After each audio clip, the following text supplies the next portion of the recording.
getting home from work a little early on February 23rd, 2021.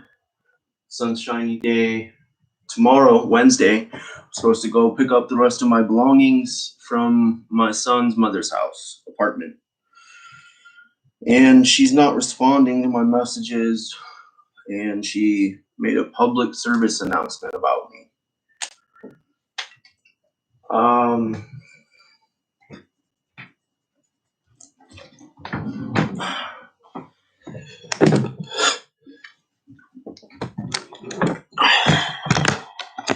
See if it's any better. This hotel room's a mess. It only costs $2,000 a month though, so. But it's right next door to my son, so it's totally worth it until I couldn't see him anymore. And definitely disagree with any explanation that I think that I might get, though I haven't gotten one and I've asked.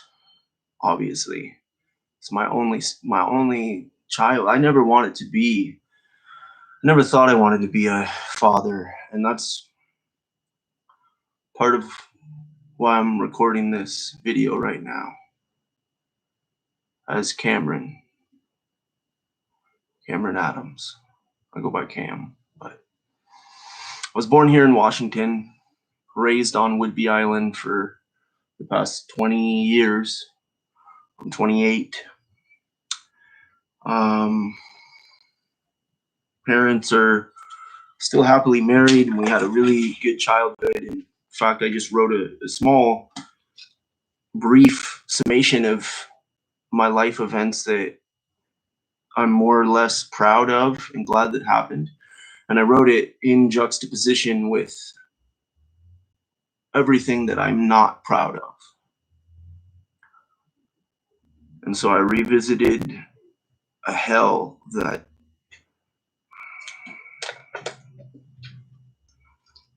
I wouldn't want my worst enemy to comprehend. But I did it because I want to have a voice for my son.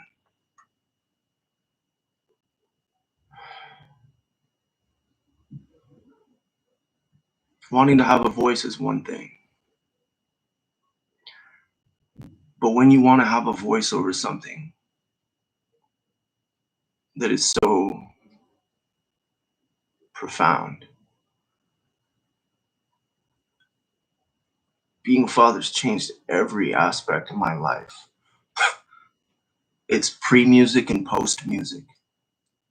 Even things that I do all the time is a different perspective that I carry all the time, knowing that I'm a father now. Everything. Eating cereal, going to work, going to sleep, playing video games, driving up and down the island. I mean, everything is make sure I wear my seatbelt, make sure I don't take unnecessary risks. I mean, it's a factor because I believe fundamentally that music deserves his father.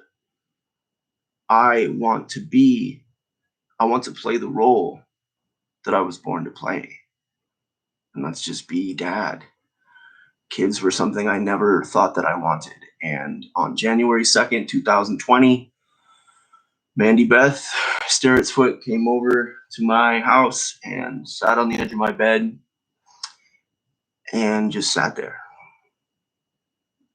And I proceeded to guess. I actually only made one guess. And then I pretended to guess two more things, hoping she would tell me. And then I asked her when she found out. And she said that morning. She didn't wait before she told me. I'll give her that. That was the day I can trace back to where my philosophy, my way of being, operating while approaching life, fundamentally changed.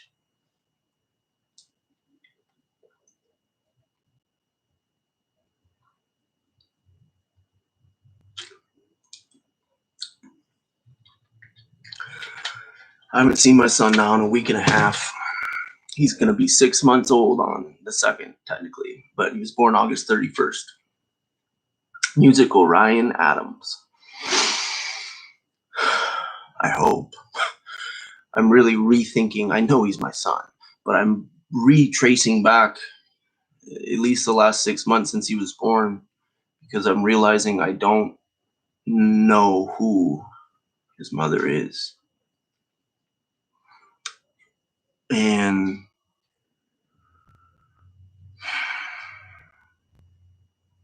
I think I know what she's capable of. But she told me she would never do that to me. I didn't deserve that.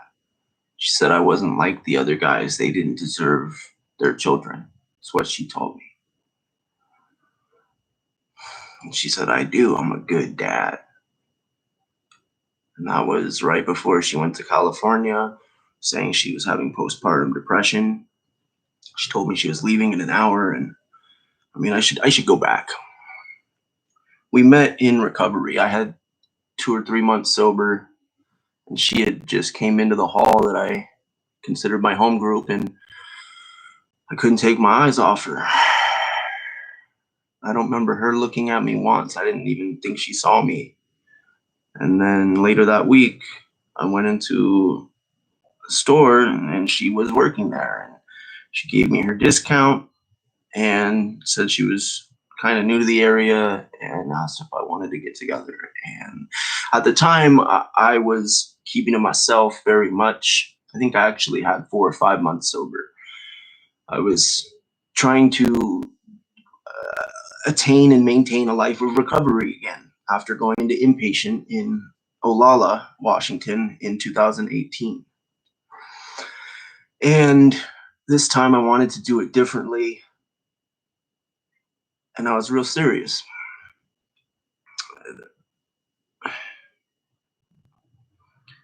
Well, over the course of about a month, she was living at her mom's house, her 2 moms' house, with all of their adopted kids. And she was living in a little bedroom with her 2 kids. One was 15, one was 10, and her little wiener dog, and her six siblings that lived in the house with their 5 dogs and however many cats. And it was a madhouse.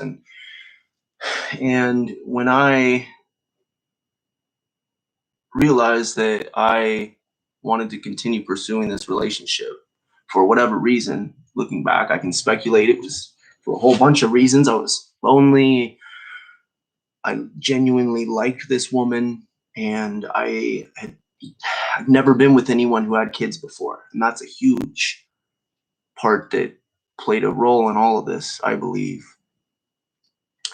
So 1 month later, she told me her mom was kicking her out of her house and that she had nowhere to go. And I told her, I believe I asked her first if she had friends or anything, and then she said no. And I told her she could come with me for a little bit, even though I was thinking it was too early and I was going to wait until, I remember saying like the summer or something, at least May, June.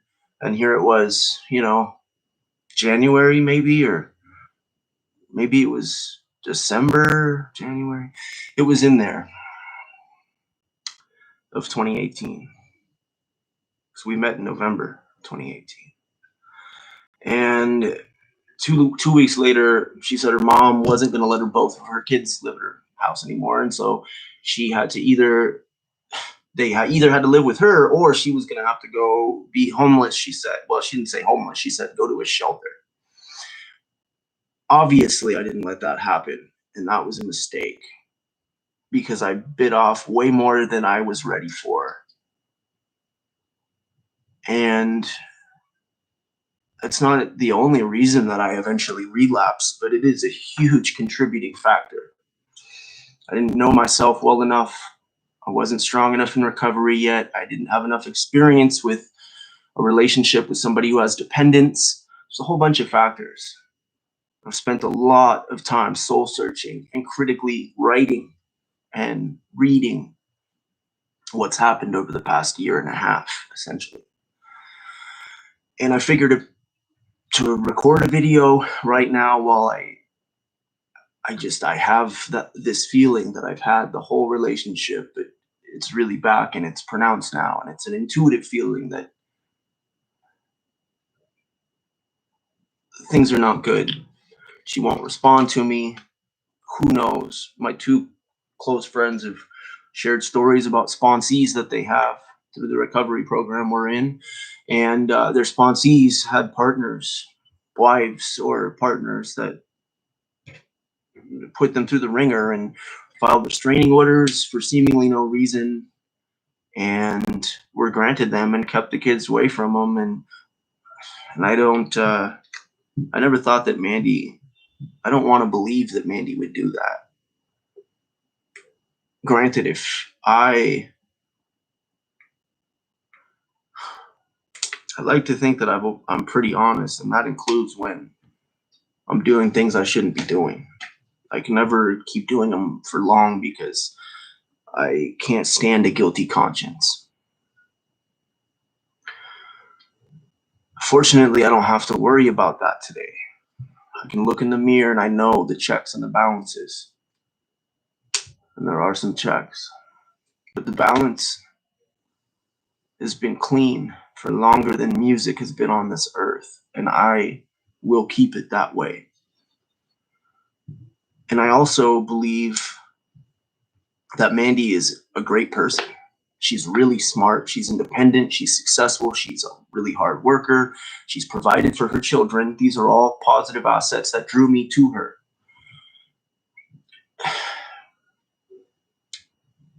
I will say, once I got to be with her and experience her relationship with her children,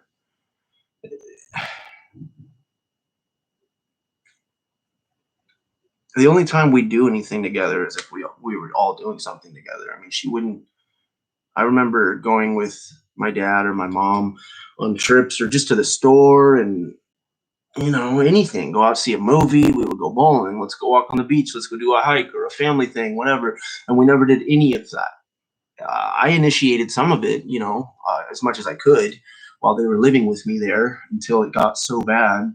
Like I said, her son would play video games all day and just swear. And it was a little tiny house we were in, and it was all bad. And so I relapsed on heroin, and it got really dark. I was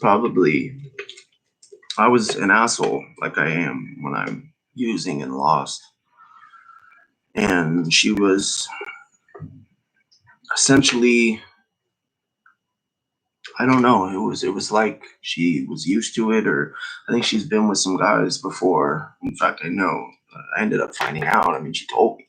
I mean, I believe we really did love each other at one point. I don't think she was faking that. As much as I believe she's capable of love. And that sounds like a cruel thing to say, but it's not. It's just an observation. There's a lot of cruelty going on, but I don't want to play the victim either, because I'm not the victim. Music is. Music has been the most important thing to me since he was born, since before he was born, since January 2nd. And then on August 31st, I had been living in the Oxford house. I should back up. It got really dark, and she and I would fight a lot, and she would be really mean and cruel in her own way. And it was a way that I hadn't really experienced with anyone else before. And I chalked it up to never having dated anyone older than me ever. And she's 8 years older than me, 8.5 years older than me. Well, I mean, I'm 28, she's 30, gonna be 36. I don't know, whatever that is. So the thing is, I really was a jerk in 2018, and that year, I mean, 2019. Excuse me, not 2018. 2018, when they moved in, we had a really great winter. We got to know each other, and we had probably 4 or 5, maybe 6, probably 3, 4, or 5 months of pretty solid getting to know each other and the dynamic, and it was all new for me, having never been around kids really at all, let alone somebody I'm with's kids. Um,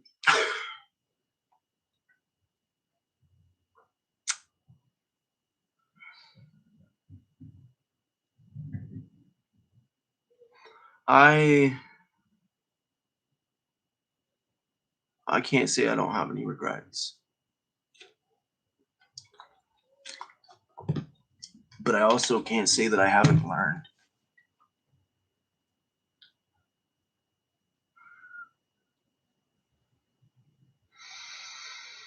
I went to treatment. I relapsed, like I said, in the summer of 2019. And things got really bad between Mandie and I. And they had already been bad because I had already relapsed in here. I was angry, resentful, bitter. I felt like she had used me, and I was angry about that.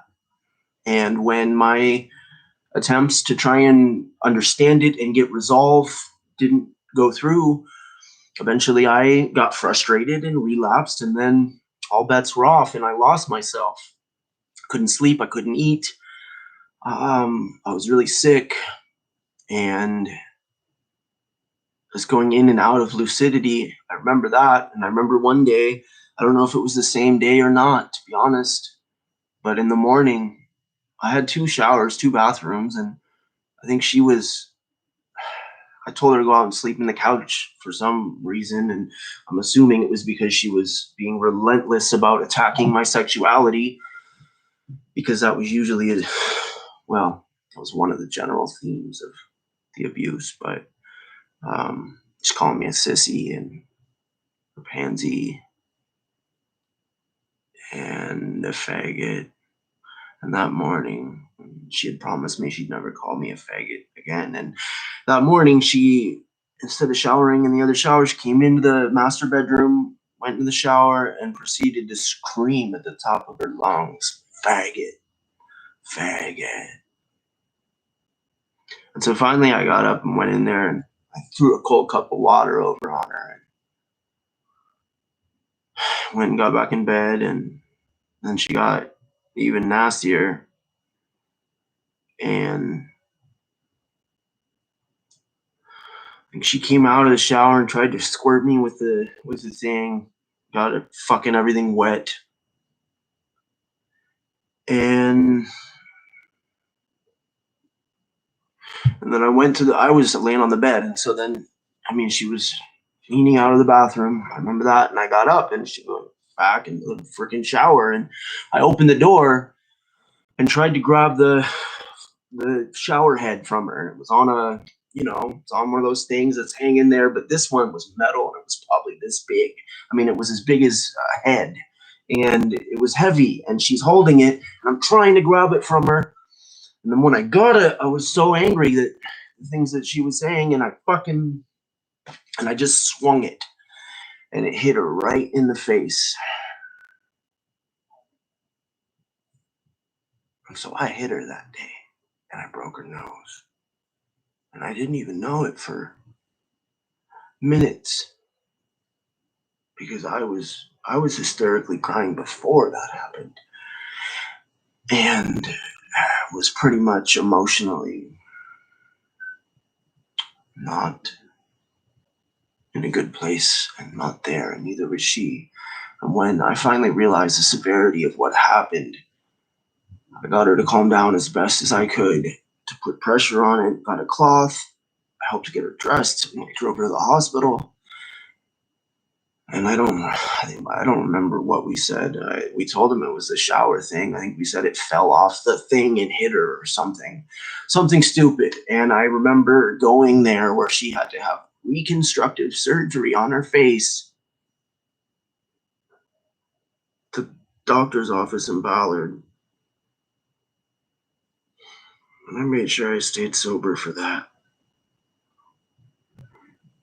I remember trying to hide the fact I was crying the whole time, because I was embarrassed and I didn't want them to suspect it was me. And I already felt like everyone suspected I did that.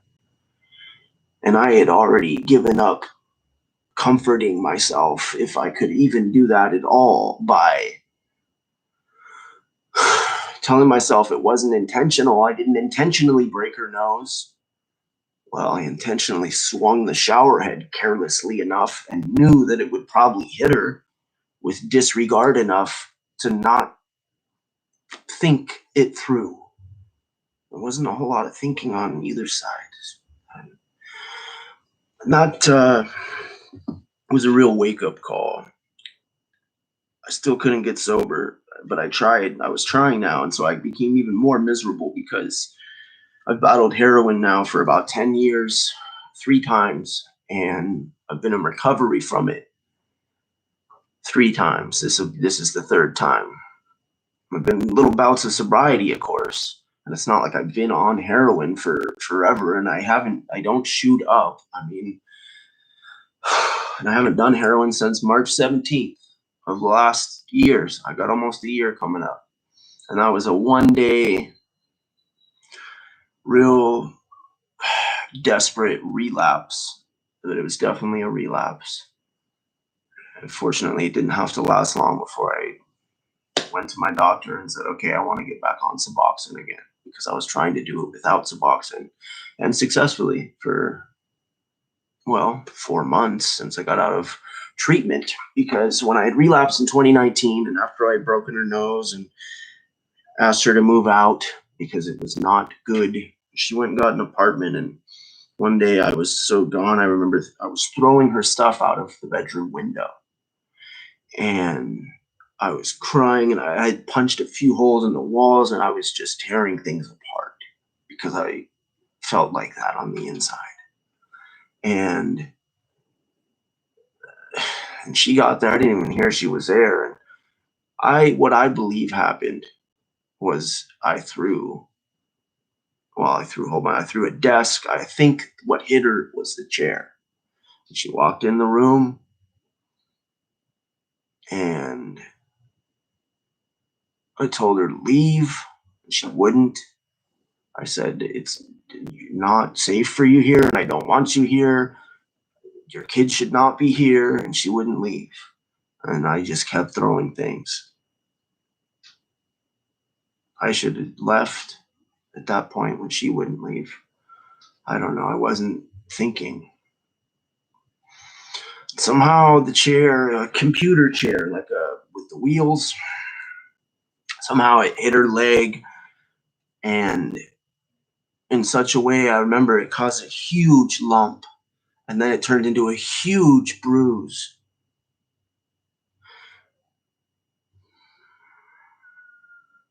So technically that was the second and final time that I ever threw anything or struck her in any way.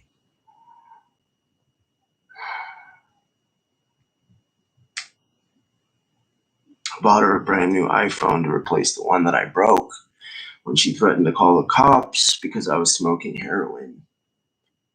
And I bought her a new one, and I have tried to do that, not by replacing tangible things. I mean, yes, that too.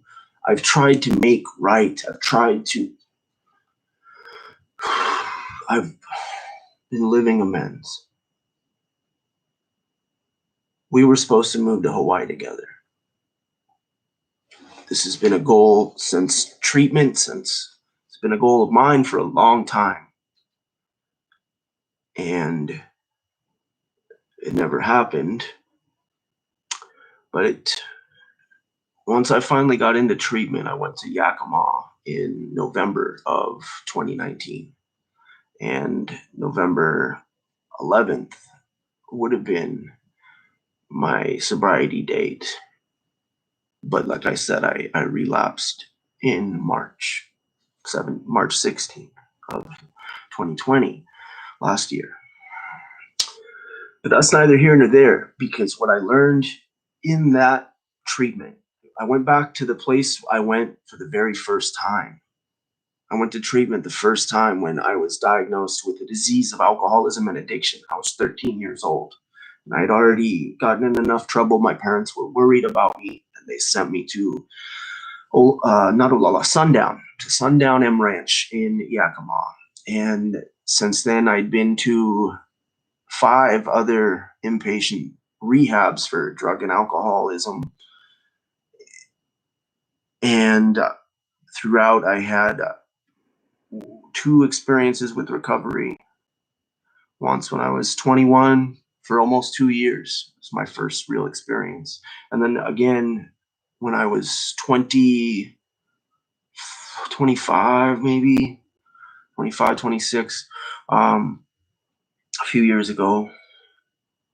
And then now is my 3rd real time in recovery. I'm getting a little squirrely reliving just we call them war stories in the recovery halls because that's what they are. They're battles. And a lot of times we play the villain. And it feels amazing to be able to record this video and look at the camera and to be able to look in the mirror and know that Cam is okay today. Cam has been a good man for some time now.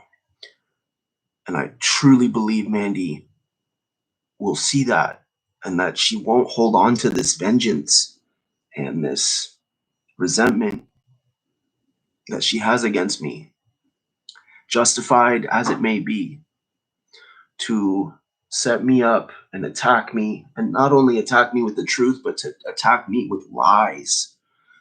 That's the worst part. So I'm just gonna be me. I'm not hiding anything. I've been through a lot and I've caused a lot of harm in my life, but I've also brought a lot of inspiration, love, joy, support to a lot of people as well. And that keeps me going. And those are the people that have reached out to me this year over the past couple months.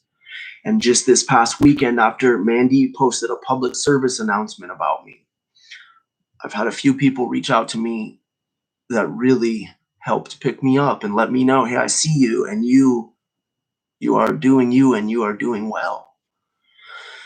And I refrained from defending myself by attacking her because that's my son's mom, and anything I say about her is just going to come back on my son. And like what she's saying about me is, I already have to own I have to own what I own, and I've done that. And I'll have to do that in the eyes of those who love for me, and that means my son. But to bring all of it into the public light on Facebook and to block me and not let me see my son now for almost 2 weeks. I went to treatment. She came into the family program.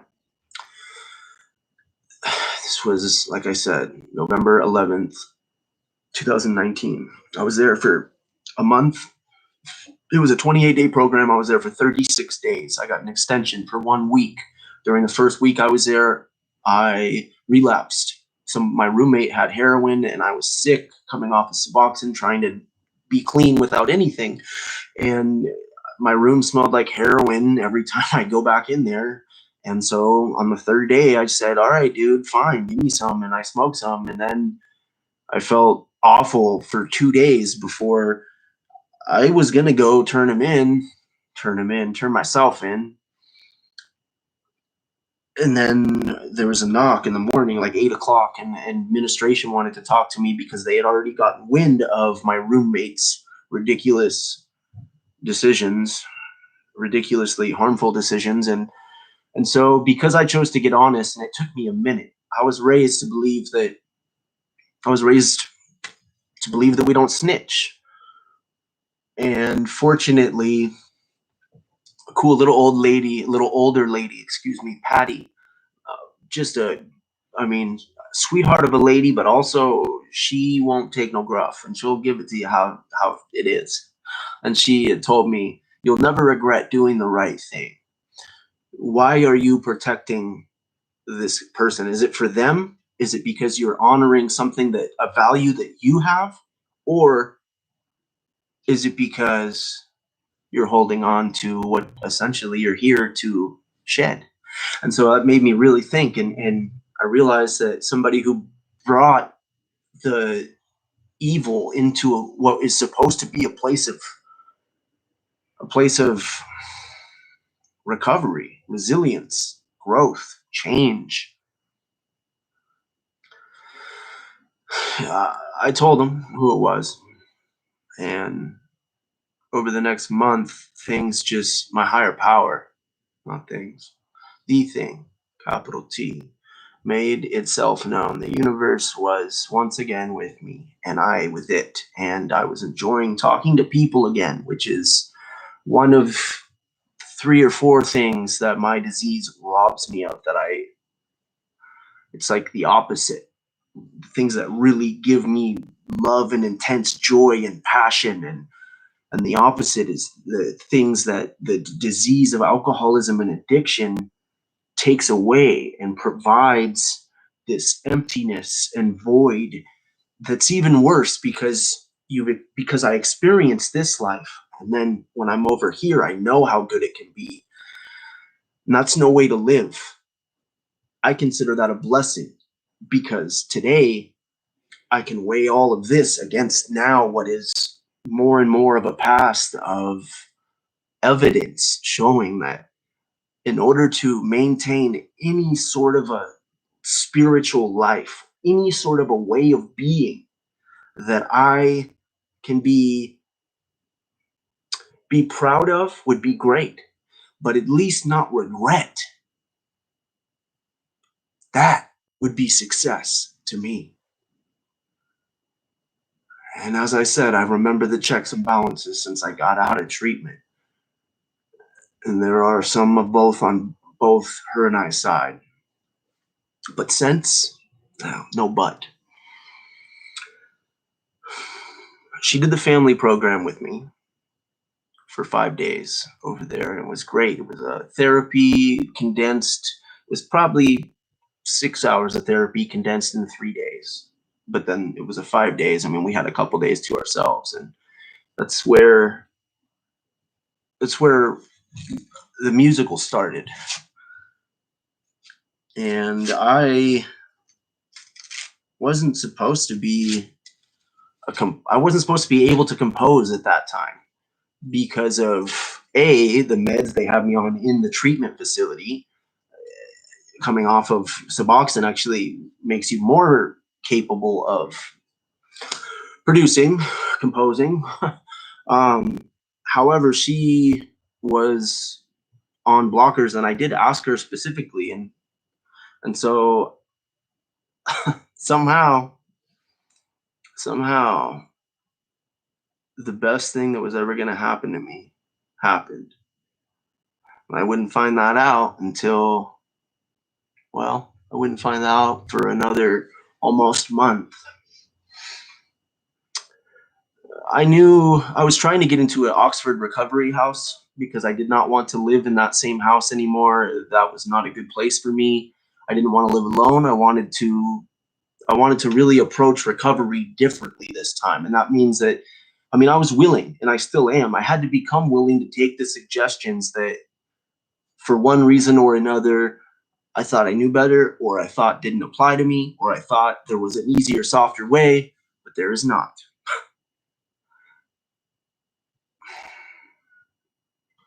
If I could have learned from my predecessors, it would have spared me a lot, but the lessons would not carry the depth that they do today. So in my heart, I believe the one thing that's always mattered to me most, always, has been the truth, spiritual truth, universal truths, fundamental truths. And I truthfully feel that the truth of this whole dynamic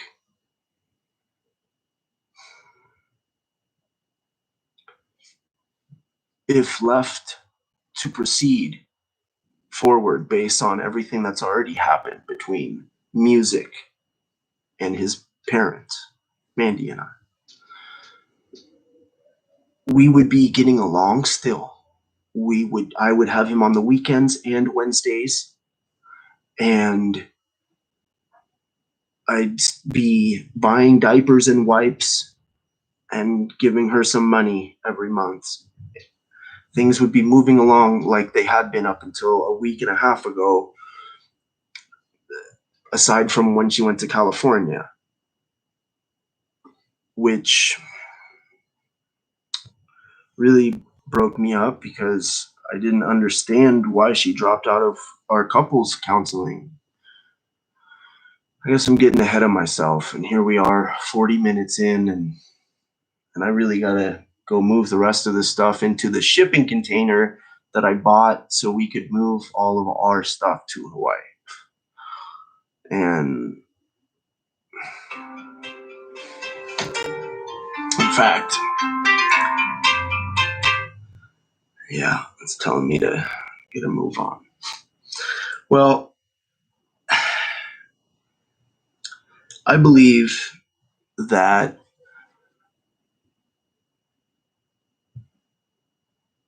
the truth, important though it may be, doesn't matter to her. And for whatever reason, she holds on to her resentment for me more than she holds on to anything else of me. And I think a lot of it doesn't even have to do with me. That's not me saying I'm not responsible, or that's not me blaming her, because I'm not saying that it all has to do with her, or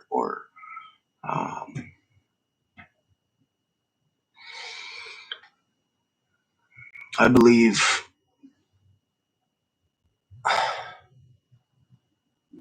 in what's good, and I miss my son, Mandie. I don't understand. I've done nothing to deserve not to see and be with him. I never thought that I wanted kids, and now the role that I feel I was born to play, it's like I had the whole world right there. This November, I'd been out of treatment. I'd been living in a recovery house. I slept on a couch, actually, because waiting for a room to open up with 8 other guys, and one never did, but I was sleeping on a couch for $10 a day. And over the first 4 or 5 months, I started reaching out to my old contacts, see if I can find some painting jobs. I still have my equipment, and I set my business back up again. I got my license. I saved up and bought a truck. I was able to put over $10,000 in the bank to move all of us to Hawaii. When August rolled around, my son was born. I went over to their apartment to take care of my son and his mother. And while I was there, I had planned on taking paternity leave, which would have been up to a month, really. And so I stayed August. Most of September, I stayed. And I remember asking her, well, it's about time I have to go back to the Oxford house if I'm going to go back there. Now, there are some pros to me going back there, and obviously there are some cons. You want to talk about it? And she says, I don't want you to go. And so I said, okay. And I called him and said, all right, guys, I'm not coming back to the Oxford, and went and picked up my stuff. And actually, I don't even think I called him. I just went up there, and come to find out, it was perfect timing anyway. So I got my stuff, and things were all right. They were as good as they could be, seeing as how from August 20th or 25th to August 31st, I mean, the week for preceding my son's birth, her and I weren't talking at all. She would not respond to anything I was saying beforehand. And I said, well, if you're not going to at least be real and just truthful and honest with me, then I have nothing to say to you. And on the 5th or 6th day, I remember at night, I had this feeling. I was like, whoa, it's happening. And I just knew. They talk about mother's intuition. Well, I knew tomorrow or in the morning is going to be the one. So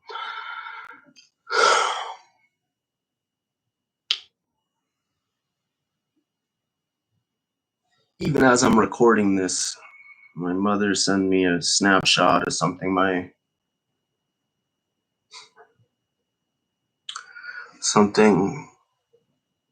Mandie is sending to my mother,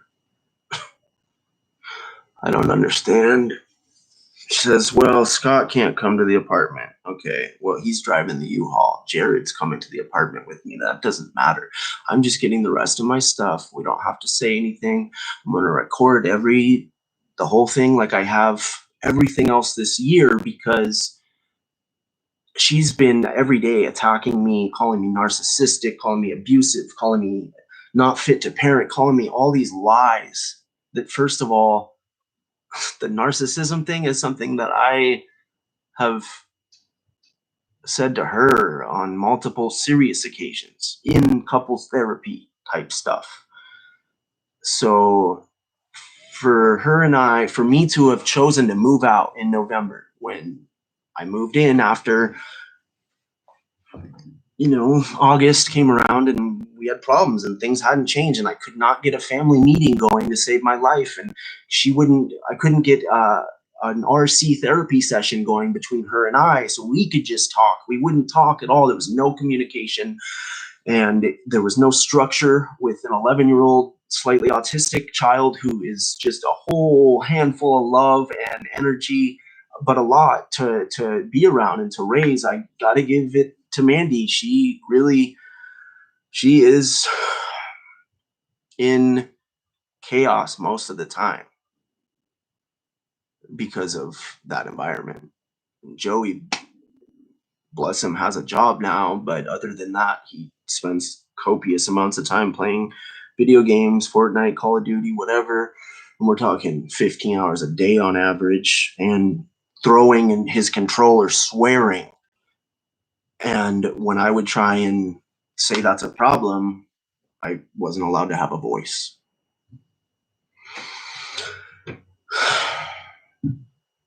And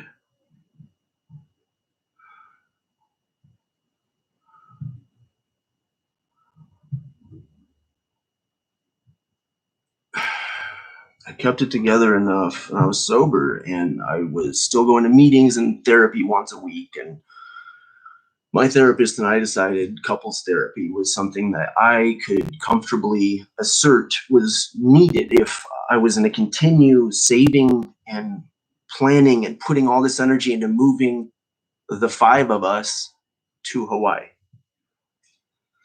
So I went to Hawaii to look for our house in November, like we had planned, of 2020, November 2020. Looked around for 2 weeks trying to find one to rent.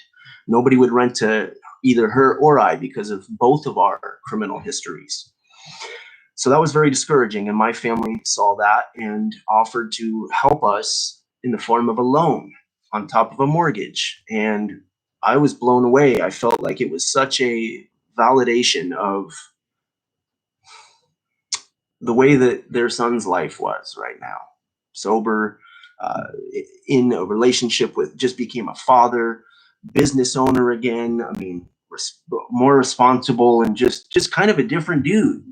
Was growing into his own, I guess. And so I took it as when my 92-year-old grandfather said, I want to help you get a house now, after he said, first, I can't afford to. Mind you, he's the one who told me it was foolish to waste any time or energy on my dreams of chasing my music career, writing and recording and performing. And so to have my family on my side and to see that I was really doing well again and feel it, and I have my faith and hope, and despite the turmoil and uncomfortableness that was accustomed to her and I and the kids at that time, and slowly starting to spread to my family at the time too. We had flown there just a year prior, well, not a year, but we had flown there a few months prior to tell my family that we were pregnant. And Mandie and I stayed there for about a week, 5 days or so, and she flew back. And then while I was still there,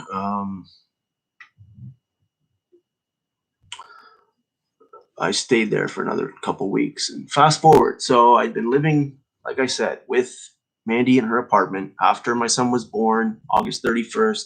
Now November, and then I'll wrap this up. Now November, I went to Hawaii, couldn't find the house. Grandfather said he'd help. We still couldn't find the right one to buy. We were looking, and I told Mandie the good news that, wow, we're actually might have our own place now. And she, though she thought that was amazing, there was a lot of other pressures, and it was the stress of every day looking at these houses and being disappointed and discouraged for 2 weeks. It was a lot on both of us, but on her especially, because she had our baby and she had her 2 kids, and she was without me. And seeing me in Hawaii must have been real stressful too. And I'm sure that's part of why she resents me. But I couldn't find a house. We couldn't find one. So when I came back, she agreed to the couples therapy that I called and set up, but she wouldn't agree to the family meeting. And so I said, one day, this was in November, once I got back from Hawaii, one day I brought it up again, said, look, we really need to get on the same page. And it just turned into an altercation where she was raising her voice and wouldn't let me talk. And then she started just crying hysterically. She slammed the bedroom door and locked it. And I think I was getting ready to go to work, or I remember I wanted to leave, but all my keys and everything, my wallet was all in the bedroom. And so I knocked and said, look, I just want to leave. Please let me get my things. And she wouldn't. I made sure she heard me because she was crying, and I could hear she was standing. I thought she was in the bathroom, but I could tell she wasn't right there. I said it again. And I don't remember what she said, but it was something that I just kicked the bedroom door, and I kicked it right through and broke the trim board, grabbed my keys and my stuff as quickly as I could, everything that I saw that was mine that I thought I might need, and left hysterically, and went and got a hotel and realized that I had just relapsed on emotion and that it was not okay. And I told her that I did not feel comfortable moving back in because what if music was behind? What if she was holding my son behind the door? And that's something that I flip to often from time to time while in therapy and while being tailgated on the highway. I mean, to keep a level head and just be able to logically think, which is something that I'm so in the emotion of the moment, it's really hard to do. But I've been around enough to see that would have been a really bad road. To stay there and keep trying to make it work would not be good. So I left. Now Thanksgiving came around and I wanted to go back, and we agreed. I said, okay, I'll come back, but we have to have a family meeting 5 days at least. I know we have Thanksgiving's going to be in 2 days or 3 days, and then we'll have the weekend right after that. Let's at least by Sunday then. Well, the family meetings just didn't happening, and finally it was Sunday, and I remember I took music like I normally did in the morning. My routine was to take music out in the living room so I could let Mandie sleep before I went to work. Now, I like to kind of sleep in anyway, so 8, 9, I wake up, take music. Mandie'd sleep. When I'd stay there, she'd sleep till maybe noon or 1 because she was up late. So that's fine. And this day, I went and made her coffee like normal, went in there and said, hey, maybe in a couple hours, we can all take a walk. It's sunny. We can just walk and talk, and we'll bring music in the stroller. And what do you say? And she's, well, it's too early. I just woke up, and I don't want to, no notice or whatever it was. And I said, well, you asked me to approach you differently rather than making a big deal out of it and making plans. I thought I would do it differently and just kind of take advantage and spur the moment of the nice weather, and we're all home, and let's do it. And when I went back out in the living room and just waited, and by the time it was 4 o'clock, I went in there and just said, I can't do this anymore, Mandie. And I got my stuff, packed it all, and I left. And that is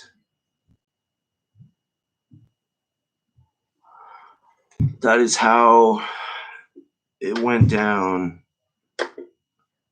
for Thanksgiving. And when I left, I knew that that was the right decision because what I had done to the door hadn't been fixed yet. And I don't mean the door itself, and I also don't mean my anger problem, my emotional problem. It's really my codependency and my addiction. And I've been diagnosed with, bipolar, not the crazy one though, just the highs and lows one. But I take sertraline for that and have been, and it works well. I'm also diagnosed once with intermittent explosive disorder, which I guess is when it's like an emotional blackout and you intermittently react disproportionately to stimuli or something like that. I haven't spent a lot of time looking into it because aside from the event with the door, there really hasn't been a whole lot of thinking that leads to that kind of behavior. And so, I mean, obviously there hasn't been a whole lot of that behavior at all.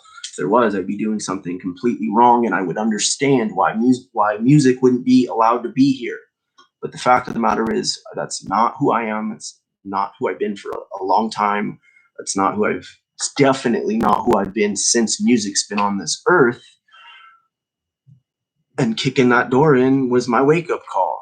And aside from that, in November, nothing else cataclysmic, nothing else noteworthy of abuse other than the psychological that I feel she was inflicting on me. I did my very best to take no harm or do no harm and take no shit. Take no harm and give no shit, you could say as well. And successfully, I might add. I found ways to do that. Whatever I could do to be okay, so I could pause. I would find ways to do that. That included not following Mandie on Facebook since, maybe, for a couple of years. I think it was right around the first year is when I stopped following her on Facebook.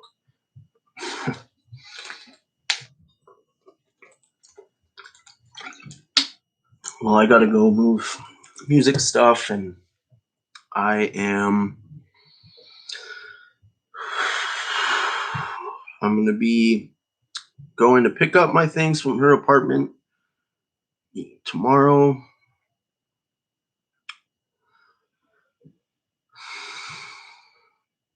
Well, it was Wednesday.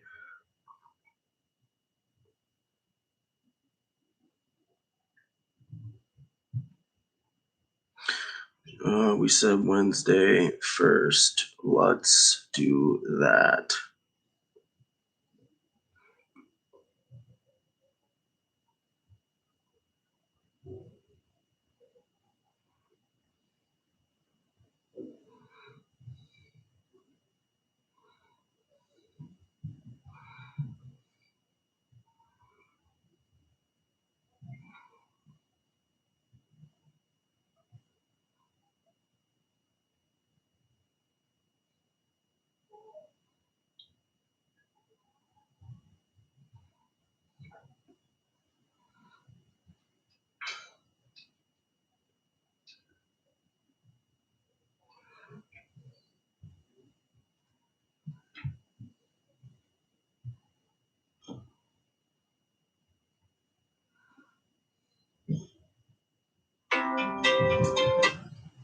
Well, she says tomorrow she does not want Scott Moan to come there. He's not welcome. And that's fine. Scott's been clean now for a while, but she's resented him since when I relapsed, he was not clean. Scott Moan is about 70 years old. This guy taught me how to paint. And I probably shouldn't even be talking about him because he hasn't told me that's okay. But this video is really just so you can get a sense of who I am. And I figured by talking unscripted for an hour would help me and you to get acquainted with what's going on. Well, at least she's now responded. When I see at 2:30, I asked her, I have a U-Haul reservation Thursday, not 5 o'clock. Confirm a time and we'll leave your stuff outside. That's fine.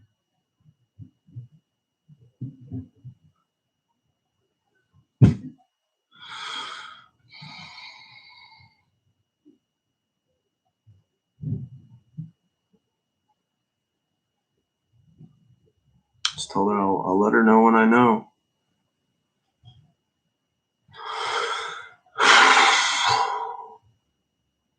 I was looking forward to seeing my son for a minute.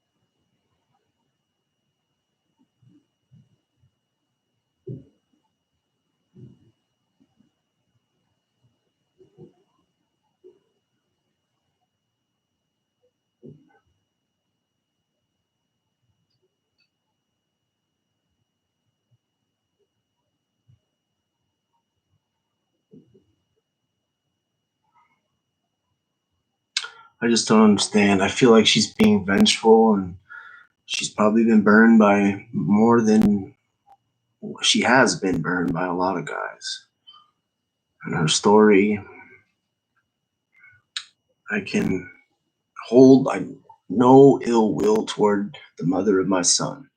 And so I only intend to speak about myself in light of being attacked maliciously and deceitfully with both true events of my past and also not true events that never happened. So, I mean, I want to defend myself against the lies. And the only way I'm comfortable doing that is by talking about myself, the good and the bad, and being real. That's all I have.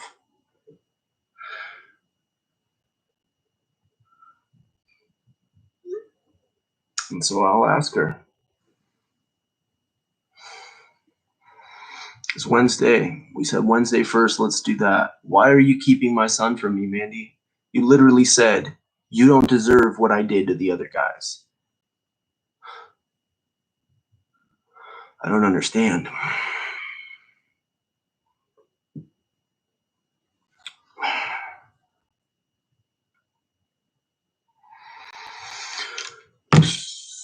And I've refrained from really even posting about her at all. In fact, I don't think anyone could find anywhere I've badmouthed her ever. And up until at least a month ago, I said I was proud that she was the mother of my son because I felt like I at least still knew what her values were.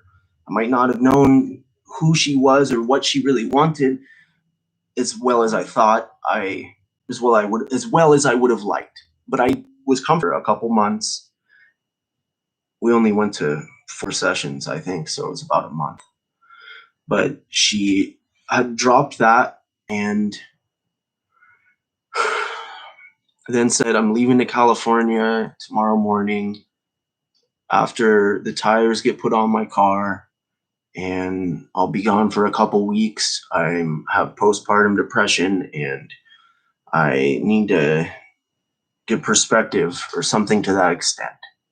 And so I freaked at first inside because I was going to be without my son, and that was like being without, it is like being without the sun. But I knew she was coming back and I've been working, and so okay, drive safe. And I gave them all a hug. Annabelle, Joey, Mandie, Music hung out with me that night. I spent a night here with them, and then she came and picked them up in the morning after I put the new tires on their car, and I gave them all a hug, and I think I gave them some notebooks or little gifts or something, and that was it. And I got pictures. There was brief friendly exchanges, I would say, between her and I. In fact, there was even some more like romantic exchanges in January last month. And now nothing has happened. There's been no cataclysm. There's been no abuse. There's been no event. There's been no series of events, except for maybe just the totality of the despair and discouragement felt from being let down about the whole Hawaii thing and then the whole pandemic, of course. And I'm sure having a baby and carrying another life for that long, there's a whole lot to it. All I want, and I will end it with this. I'm still here in Freeland, Mandie. It's February 23rd, 2021. I write to my son every day that I don't see him. And to know that he's just a mile away, and to know that I'm going to be right there out front of the door picking up my stuff tomorrow, and I won't be able to see my son. I don't understand, and I don't agree with this. Short of an explanation, short of an honest explanation, which I truthfully don't believe you're capable of giving me. This has not been a video to badmouth Mandie. And I believe that will be clear, for I never intend to badmouth Mandie. And so I'm always pretty comfortable that that's not what I'm doing. Commenting on bad things someone does, how they affect you, is different. And I would let the whole thing go if music would be better off without this stress and this craziness. Whose ever fault? From the outside looking in, I don't know. I don't follow what she posts. I can only assume she's willing to lie about me, so it's not going to be good stuff at all. But I also know everything that I've posted, and I'm comfortable with that. I'm hoping the resentment will fade here with time. I don't plan on being the dad that just sends the child support. Of course, I'm going to support my son, and part of that is the child support, but I want to be dad. I love music. I love you, music. I love you, man. And I always will. And don't let anyone ever tell you otherwise. And I will see you very soon, buddy. We'll have a relationship. It'll just be through Mandie for a little while. And Mandie, if by some chance you are watching this, as I said, as the mother of my son, I love you. And I know that you are capable of being the mother to him that you were to Annabelle and Joey. And it is for that reason that I feel my presence would be a benefit to music, for him to have his father in addition to the home environment that you provide. I'm going to sign off. Cameron Forrest Adams.